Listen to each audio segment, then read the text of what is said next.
La maldijeron por ser estéril y la abandonaron a la muerte.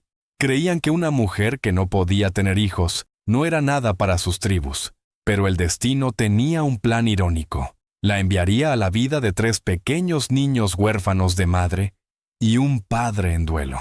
Esta es la historia de cómo una mujer que no podía tener hijos se convirtió en todo para una familia y en la madre más grandiosa de todas. Para la tribu Kaya, que vivía a la sombra de los grandes árboles baobab, el valor de una mujer se medía por el número de hijos que podía dar a luz. Los niños eran el futuro de la tribu, la fuerza de los cazadores y la abundancia de la tierra. Por eso, Amara, después de 7 años sin poder dar un hijo, era considerada maldita. Su belleza, su corazón amable y su diligencia no eran nada frente a la esterilidad de su vientre. La familia de su esposo la miraba cada día con decepción, y las mujeres de la aldea susurraban cruelmente a sus espaldas: «Su tierra es seca, su vientre es estéril». Aunque Amara intentaba ignorar estas palabras, cada sílaba era una espina que se clavaba en su corazón. Finalmente, el consejo de ancianos de la tribu tomó su decisión. La estación seca era dura, y creían que albergar a una persona maldita dentro de la tribu ahuyentaba la prosperidad. El jefe, sin mostrar emoción alguna en su rostro, se plantó frente a Amara y anunció el veredicto. «Amara, te has convertido en una carga para el pueblo Kaya. Los espíritus te han dado la espalda. Ya no puedes permanecer entre nosotros». Esto era más que una decisión de exilio. Era una sentencia de muerte. Nadie podía sobrevivir solo en las tierras salvajes sin la protección de la tribu. Incluso su esposo desvió la mirada. Había cedido a la presión de su familia y su tribu.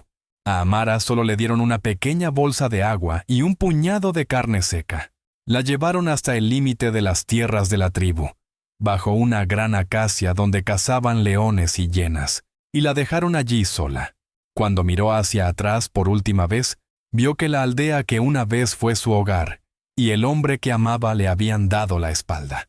Mientras las lágrimas corrían por sus mejillas, comenzó a caminar sin rumbo, abandonada a la merced de la desesperación y la naturaleza salvaje. Ahora era una mujer sin nadie, completamente sola en medio de la sabana, a kilómetros de donde Amara fue exiliada. Un guerrero llamado Sayan regresaba a casa, acompañado por 3 pequeñas sombras. Sayan era uno de los cazadores más valientes de su tribu, pero desde que perdió a su esposa por una fiebre hacía 2 años, cargaba sobre sus hombros no solo el peso de la caza, sino todo el peso de una familia. Ahora era tanto padre como madre. Y esta era una batalla mucho más difícil que empuñar una lanza. Su hija mayor, Imani, aunque solo era una niña de 9 años, intentaba asumir el papel de su madre, cuidando de sus hermanos. Su hijo mediano, Kael, se había sumido en el silencio desde la muerte de su madre. La más pequeña, Nia, de 4 años, a menudo rompía el corazón de su padre preguntando por su mamá. Mientras rastreaba una gacela herida, Sayan notó una silueta oscura inmóvil entre las sombras de unas rocas. Instintivamente, agarró su lanza. Una mujer sola en estas tierras era o una trampa o un mal presagio. Haciendo señas a sus hijos para que se quedaran atrás, se acercó lentamente. Lo que vio fue a una mujer, con la ropa hecha jirones, a punto de desmayarse por el agotamiento y la sed. En su rostro había una pena que Sayan conocía muy bien. El dolor de ser rechazada por el mundo al que pertenecía. Sus instintos de guerrero le decían: «Aléjate, este no es tu problema». Pero la voz de un padre en su interior le susurró que no podía dejar a esta mujer morir. En ese momento, la pequeña Nia se aferró a la pierna de su padre y señaló a Amara. «Papá», dijo con su vocecita, «la mujer está triste». Esas inocentes palabras derribaron el último muro de duda en el corazón de Sayan. La compasión, le había dicho su esposa antes de morir, es la mayor fortaleza de un guerrero. Sayan le ofreció a la mujer el último trago de agua de su cantimplora. Cuando Amara abrió los ojos, vio a un guerrero imponente y 3 pequeños rostros que la observaban con curiosidad desde detrás de él. Se sobresaltó de miedo, pero en los ojos del hombre no había amenaza, sino una compasión cansada.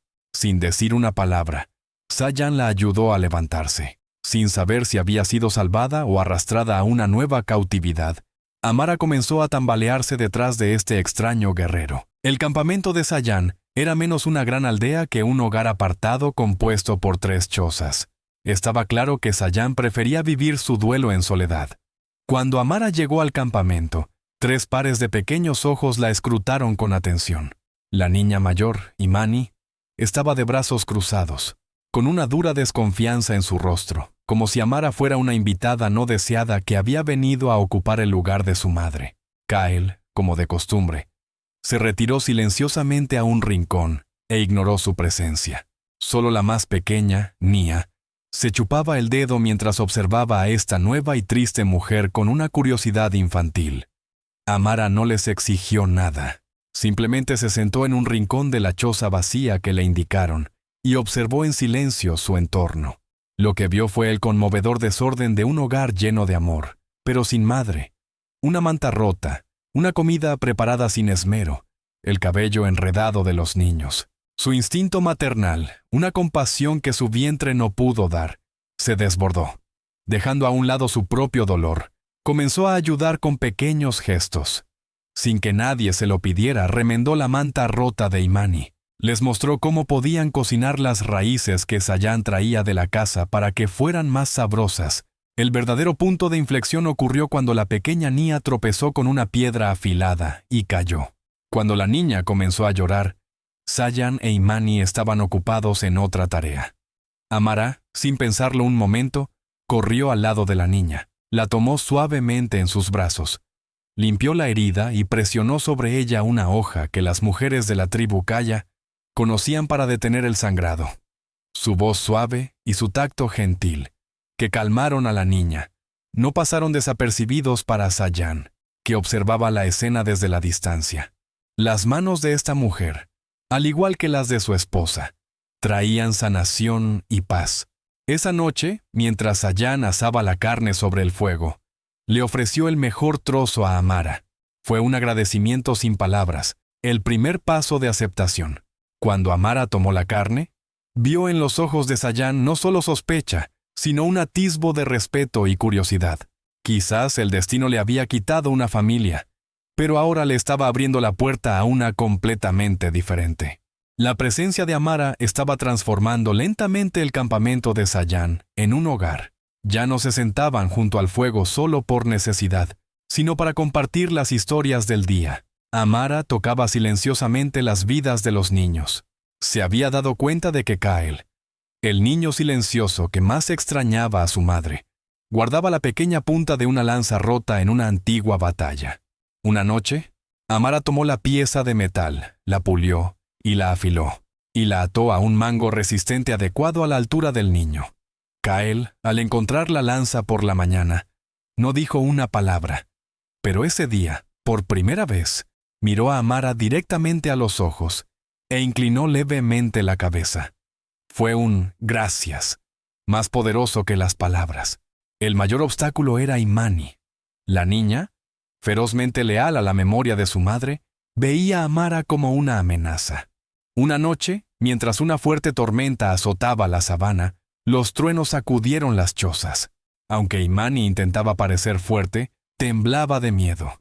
Amara se sentó a su lado y, en lugar de intentar actuar como su madre, se comportó como una confidente. «¿Sabes?», susurró. «Yo también tenía mucho miedo de las tormentas.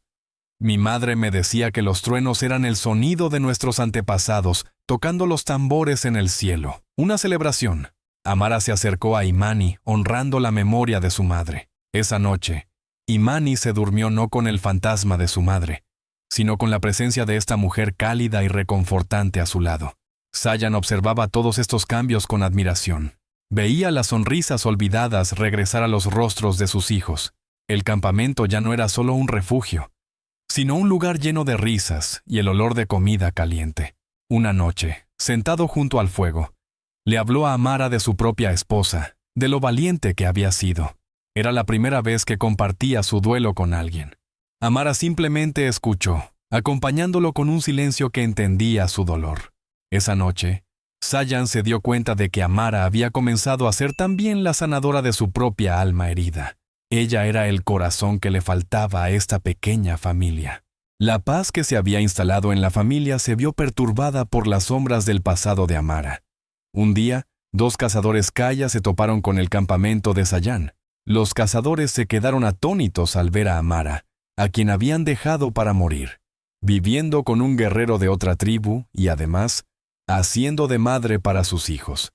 Para ellos, esto no era solo una historia de supervivencia, sino una ofensa al jefe de su tribu y a sus tradiciones. Uno de los cazadores era el hermano del antiguo esposo de Amara, y en sus ojos había tanto asombro como odio. Así que la mujer maldita se ha encontrado un nuevo hogar, dijo con voz sarcástica. Nuestro jefe no estará nada contento al saber que escapó de su destino. Volverás con nosotros. Sayán se puso de pie al instante, agarró su lanza y se interpuso como un muro entre su familia y los cazadores. La expresión de su rostro era más aterradora que la del león más salvaje. Esta mujer está bajo mi protección, rugió. Se llama Amara, y ahora es la madre de esta familia. No dará ni un solo paso fuera de aquí. Los cazadores habían oído hablar de la reputación de Sayán. Sabían que no podrían con un guerrero como él solos, pero no dudaron en amenazar. Quizás no podamos derrotarte, dijo el otro, señalando a los niños con una sonrisa malévola. ¿Pero qué puedes hacer contra toda una tribu? Nuestro jefe no dejará esta ofensa sin castigo. Fue en ese momento que la mujer, antes tímida y marginada, se adelantó con el coraje de una leona madre. Mi maldición no era mi esterilidad, dijo Amara, su voz ya no temblaba. Mi maldición fue una tribu tan desalmada como para abandonar a su propia gente a la muerte. Mi familia está aquí. Esta es la verdadera familia que los espíritus me han dado. Imani y Kael, sin dudar un instante, corrieron al lado de Amara y se aferraron a sus manos. Ante este frente unido, los cazadores Kaya no encontraron nada que decir. Se retiraron refunfuñando, pero sus últimas palabras quedaron suspendidas en el aire como veneno. Nuestro jefe se enterará de esto, y cuando venga con su ejército, todo lo que llamas tu familia será destruido. La amenaza no era en vano. 2 semanas después, el jefe Kaya y sus 10 mejores guerreros aparecieron en el horizonte del campamento de Sayán. Llevaban pinturas de guerra, y la expresión de sus rostros dejaba claro que no había lugar para la negociación. Sayán, con su familia a la espalda, salió a recibirlos solo, pero sabía que sería una resistencia inútil. «Entréganos a la mujer, guerrero», dijo el jefe con voz clara. «Este es un asunto de honor para nuestra tribu». Justo cuando Sayán se preparaba para levantar su lanza, Amara se adelantó. «Deténganse», dijo. Su voz era tranquila pero lo suficientemente potente como para llenar todo el valle. ¿Hablan de honor?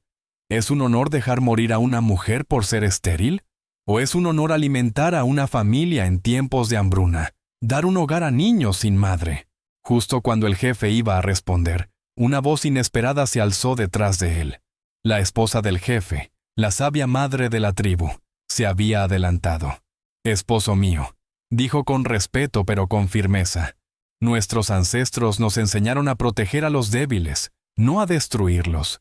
Esta mujer, al crear una familia sin lazos de sangre, ha demostrado poseer la mayor bendición de los espíritus. La verdadera maldita no es ella, sino nuestro miedo que la excluyó». Estas palabras causaron un gran impacto en el jefe y sus guerreros. Las palabras de la madre de la tribu no podían ser desafiadas. El jefe, tras un largo silencio, miró a Amara, a Sayán y a los niños que se aferraban a ellos. No vio una amenaza, sino una familia unida por el amor que había logrado sobrevivir. La dura expresión de su rostro se suavizó. Bajó lentamente su lanza. «La mujer tiene razón», dijo. «Tu fuerza es mayor que nuestra concepción del honor. Ya no eres una exiliada, Amara. Eres un puente que une». Años después, las 2 tribus, gracias a la sabiduría de Amara, habían establecido un acuerdo de paz y comercio. Sayán y Amara habían convertido ese pequeño campamento en un hogar próspero con sus hijos, que crecían con amor. Una tarde, mientras veían la puesta de sol, Amara se llevó una mano al vientre. Después de años, cuando había perdido toda esperanza, Sentía el movimiento de una nueva vida en su interior. Sayan tomó su mano y sonrió. La mujer exiliada por ser estéril, ahora añadía un hijo de su propia sangre a la familia que había construido con amor. Ambos sabían muy bien ahora que la verdadera abundancia no proviene del vientre, sino de un corazón lo suficientemente grande como para abrazarlo todo.